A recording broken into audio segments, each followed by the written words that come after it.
Alright, well,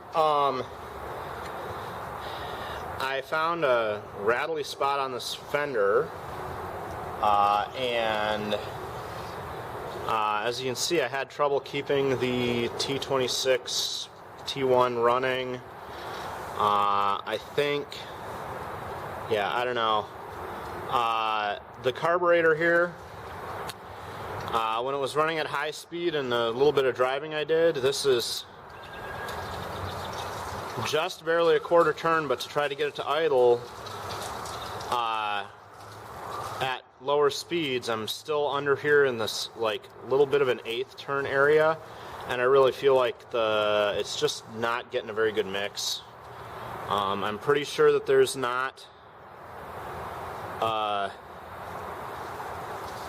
crimp in the fuel line or anymore, but I will probably just put a longer one back on there because I know this keeps getting stretching with the fuel, and putting the bigger loop around is better. And like right now it's so tight against the hot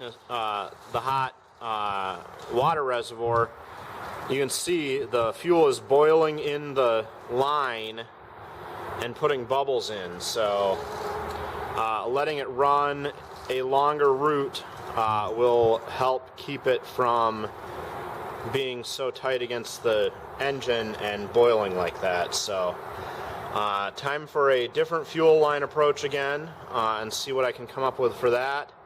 And then not really sure how to approach the carburetor problem, because again, that's just the needle and needle seat, and I don't know how to make those a different shape for better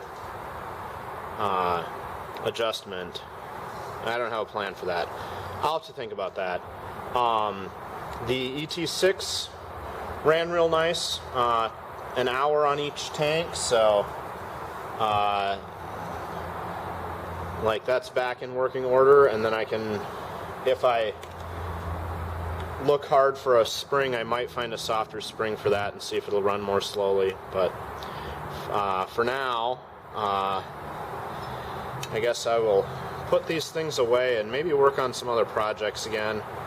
I do have a piece of fuel line for the T1 here, and I might put that out, but kind of want to have some other projects ready for it, and see where we go from there.